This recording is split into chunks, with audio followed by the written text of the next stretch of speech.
Bueno, empezamos. Vamos a ver qué es, qué es lo que sale. La idea del canal es propiciar un espacio en el que podamos conocer mitos eh, y conocer también tendencias artísticas actuales relacionadas o no con el mundo mitológico. Y bueno, y eso, iremos viendo cómo deviene. En un comienzo la semilla original es intentar generar un espacio de reflexión y principalmente divulgación de algunos mitos que podemos llegar a conocer, pero tal vez no conocemos bien en profundidad. Y siempre es bueno refrescar esos mitos que nos constituyen como cultura más tal vez de lo que pensamos.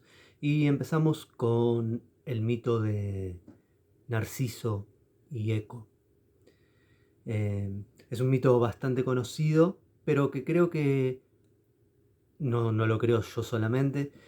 Es posible que haya tenido, no sé si llamarlo malas interpretaciones o que es susceptible de tener nuevas interpretaciones, más profundas, más fecundas también.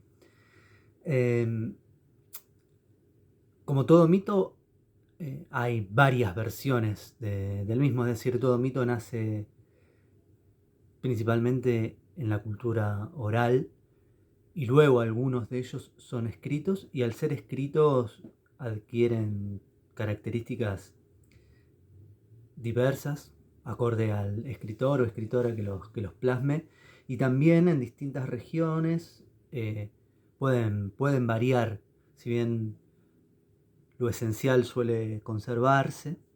este, lo, los detalles pueden variar de un lugar a otro. Nosotros vamos a tomar el mito de Narciso, el que es más conocido, que es el que se desarrolló en Roma y principalmente el que escribió el poeta Ovidio. Bueno, vayamos allá, derecho al mito en sí. Se dice que Narciso nació, era hijo de la ninfa Liríope y del dios río eh, Césifo. Y que cuando nació, mm, de esa unión entre el río y la ninfa, eh, nació Narciso, y al nacer su madre, Liríope, estaba preocupada y consultó a Teresias, que es un personaje que se repite en muchos mitos griegos y que es como el prototipo del adivino, del profeta, del que puede ver el futuro. Este, pero veamos un poquitito, abrimos una pestaña, quién es Tiresias. Y es interesante su historia también, la resumimos mucho, participa en muchos mitos griegos en este rol de profeta, pero su historia, cómo adquiere este poder profético, es bastante interesante y la desarrollo brevemente. Se dice que aún siendo joven, él estaba caminando por el bosque y vio a una serpiente macho y a una serpiente hembra uniéndose, teniendo un encuentro carnal, podríamos decir, y no sé por qué, él iba con un bastón y los separó. Tiresias separa a estas dos serpientes, serpiente macho y serpiente hembra, eh, y mata a la serpiente macho, a la serpiente hembra, perdón. Y entonces, como castigo, al matar a la serpiente hembra, les es dado la transformación en él mismo ser una mujer, transformar, cambiar su género y transformarse, y cambiar su sexo y transformarse en mujer. Y vive así durante 7 años, y durante esos 7 años lleva una vida de mujer. De hecho, se dice que tiene hijos y tiene amantes, y desarrolla su vida como mujer, y 7 años después, caminando por el bosque, vuelve a encontrar a otras 2 serpientes, lo cual es algo muy poco casual, ver a 2 serpientes teniendo relaciones, y en esta oportunidad también los vuelve a separar con el palo, y ahora mata a la serpiente macho.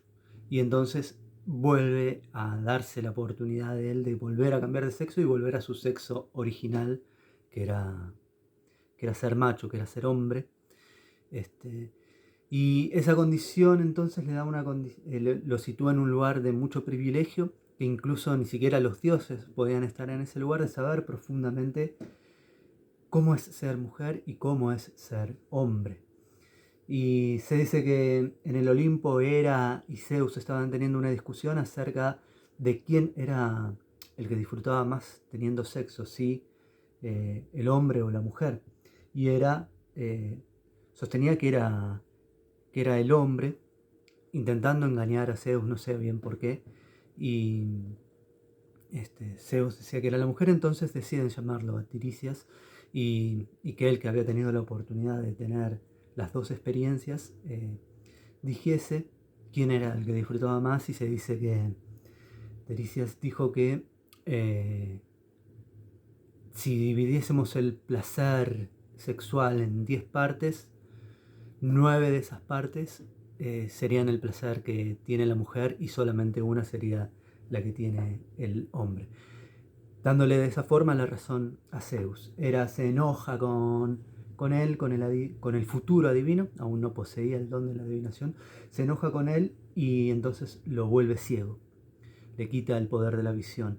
Pero en compensación Zeus, mitad por haberle dado la razón, calculo que también, y en compensación a que Hera le saca la vista, le da el poder profético. Entonces, tras esa breve historia, es como Tiresias obtiene el don de la profecía. Volvemos al mito de Narciso. La madre de él, Liríope, fue a consultarlo acerca de su hijo, y lo que le dijo el adivino es que Narciso iba a poder gozar de una larga vida siempre y cuando no se conociese a sí mismo.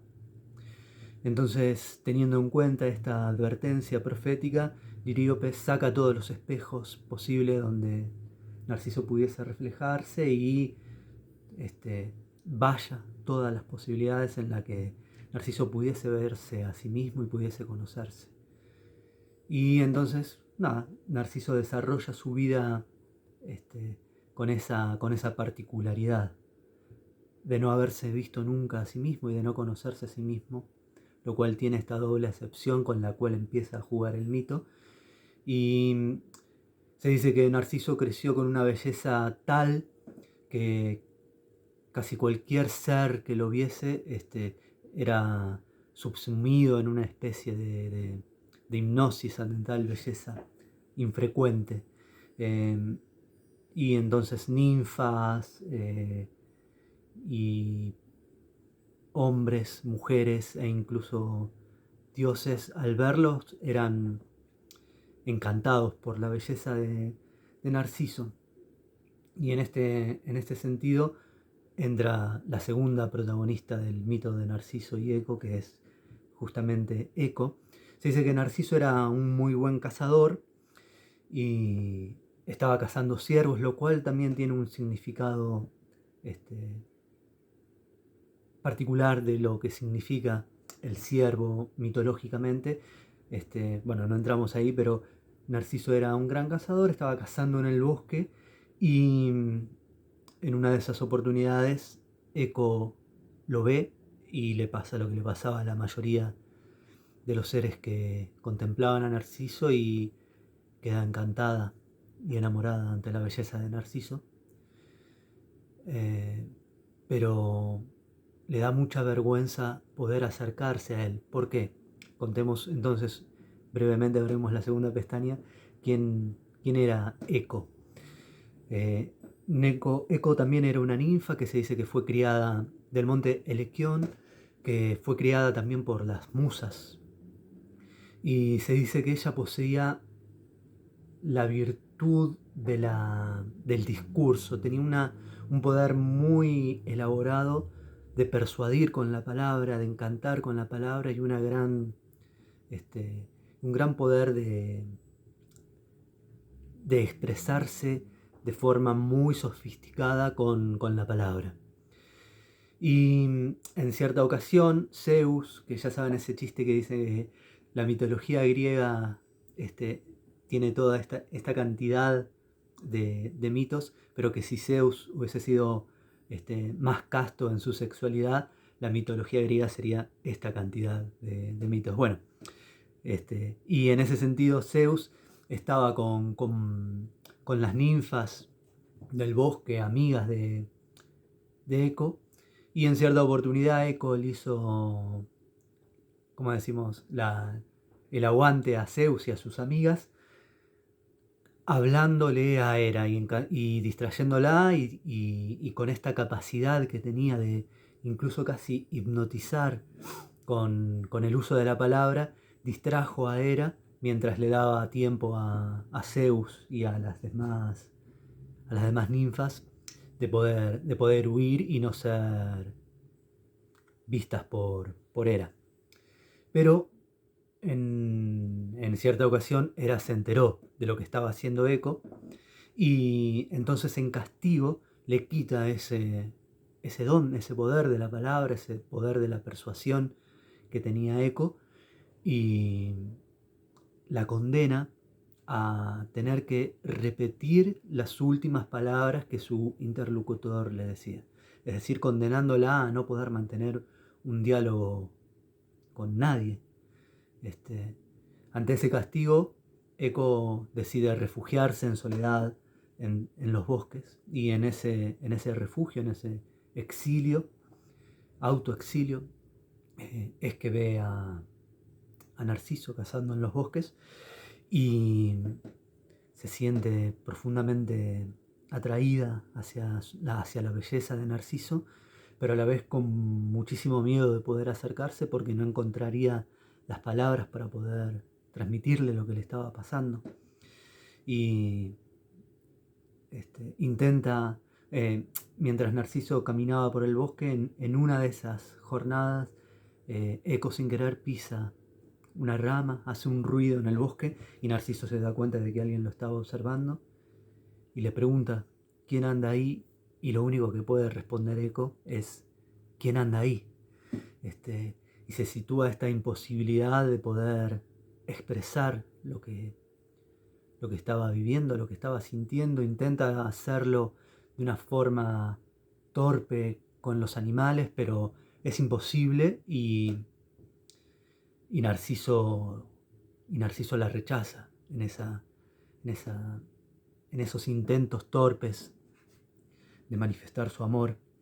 Y la pena de Eco es tal ante ese rechazo que decide esconderse, suena el reloj, esconderse en una cueva y se dice que su cuerpo fue desvaneciéndose hasta tornarse aire y solo quedó este castigo, este hilo de la palabra que era Eco después de su castigo y por eso cada vez que ingresamos en una cueva y decimos algo, esas palabras vuelven a retumbar porque es el espíritu de Eco que ha quedado en ellas y se manifiesta en esas ocasiones. Ante esto y ante múltiples rechazos a enamorados y enamoradas de Eco, entra en escena el tercer personaje importante del mito, que es Némesis. Némesis era una diosa griega con un culto relativamente importante. Y digamos, Némesis es la diosa de la justicia, pero de la justicia equilibrada, de esta idea más moderna que tenemos de que lo que hacemos vuelve, bueno, más moderna expresada así de esa forma, de que hay una justicia divina que redistribuye lo que cada uno aporta. Y si uno aporta dolor, lo que obtendrá a cambio es más dolor y si aporta alegría, obtendrá alegría. Bueno, se piensa que Némesis, y sobre todo en esto de la parte negativa de la redistribución equilibrada del universo, los griegos pensaban que era Némesis la que llevaba a cargo ese equilibrio, ese balance universal. Y ante tantos amantes despreciados no sé si la palabra exacta es despreciados, rechazados por Narciso, Némesis entra en escena y es la que lleva a cargo el castigo divino hacia Narciso. Y que se ejecuta de la forma que ya todos sabemos, ¿no? En una de estas jornadas en la que Narciso estaba cazando en el bosque, luego de cazar va a refrescarse a una fuente y entonces lo que hace Némesis es que esas aguas se vuelvan súper cristalinas a un punto tal y súper calmas a un punto tal que el reflejo que Narciso obtiene en ella cuando va a refrescarse es como si fuese un espejo perfecto.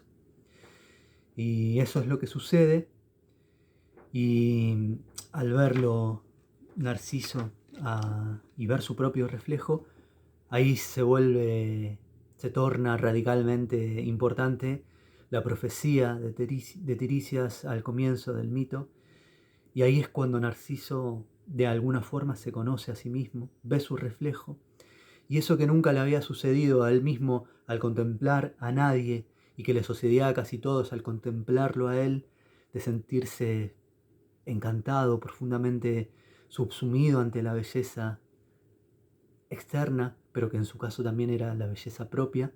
Le sucede eso mismo que le sucedía a los demás y se enamora de su propio reflejo. Dice Ovidio en el mito que él escribe: y mientras ansía apaciguar su sed, otra sed va brotando. Y va brotando esta sed de intentar relacionarse con ese espejo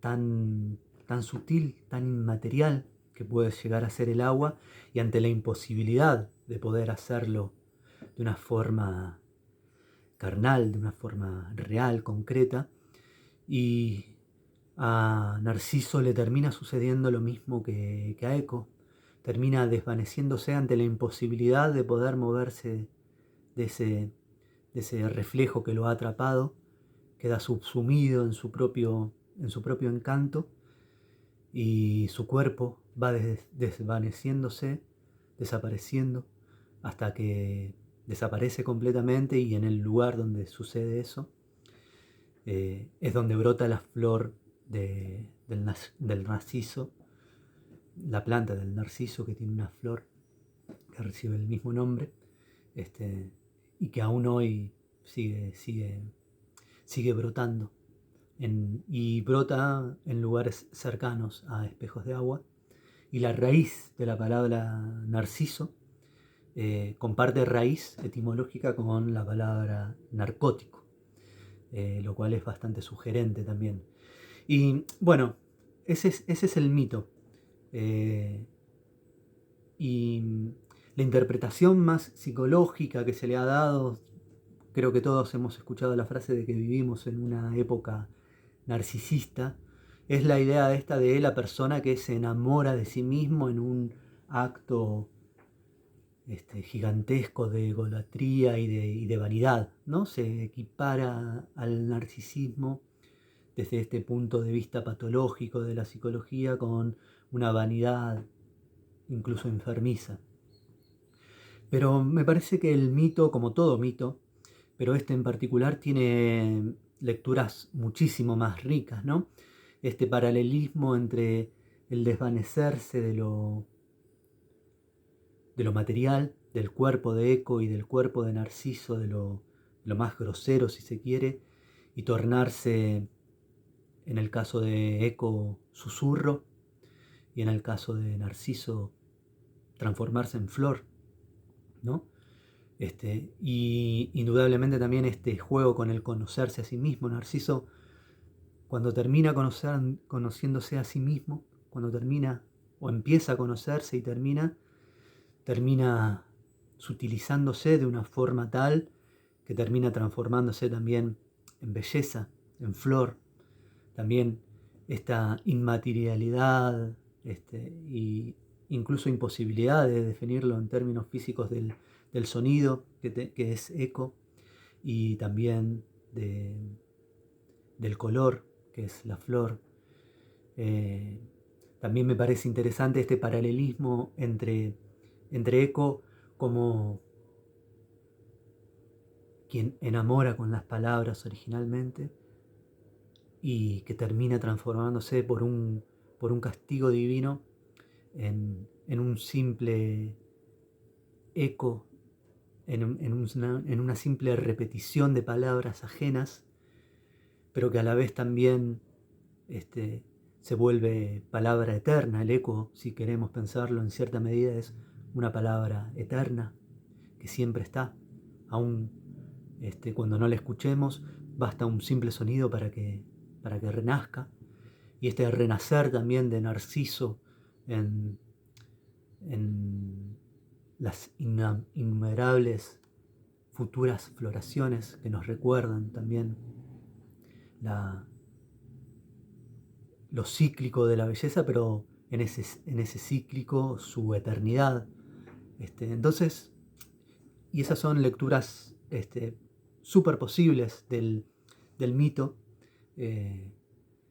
y que me parece que lo complejizan, lo enriquecen muchísimo más que pensar que no está hablando de una tendencia humana a la vanidad y también esa postura después más cristianizada del mito de que la vanidad es mala y te lleva a la muerte. Son como análisis bastante más simplistas y es posible al mismo mito enriquecerlo y hacer brotar en nosotros deseos y necesidades más profundos, ¿no?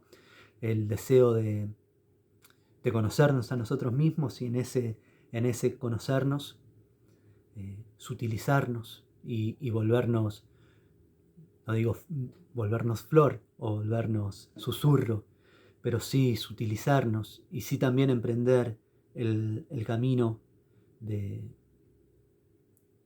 empezar a conocernos a nosotros mismos. ¿Qué es ese conocernos a nosotros mismos? Sin duda la cuestión del reflejo en el mito es un símbolo de un proceso más complejo. Nada, bueno, eso es este es el primer mito que señalaremos en el canal. Me parece también importante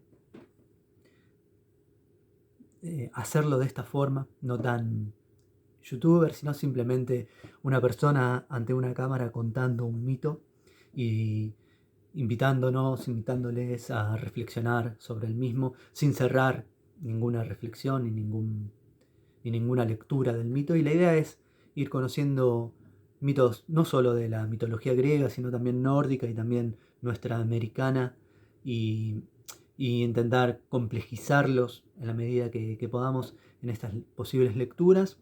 Y el canal se llama Arte y Mito, y entonces también reflexionar sobre esta hibridación que hay entre la mitología, el arte, y también hablar sobre arte contemporáneo y cómo ese arte está influenciado o no por nuestros mitos.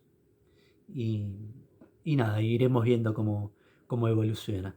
Si les gustó el video, pónganle un me gusta. Se siente muy raro decir eso por primera vez. Pero bueno, si les gustó el video, pónganle un me gusta o compártanlo o lo que les parezca conveniente. Y ojalá que sigamos nutriéndonos y contándonos más leyendas, más mitos que siempre pueden ahondar en la vida y tornarla más compleja en el buen sentido, más fecunda. Así que bueno, gracias por haber llegado hasta acá y nos veremos y oiremos en la próxima. Saludos.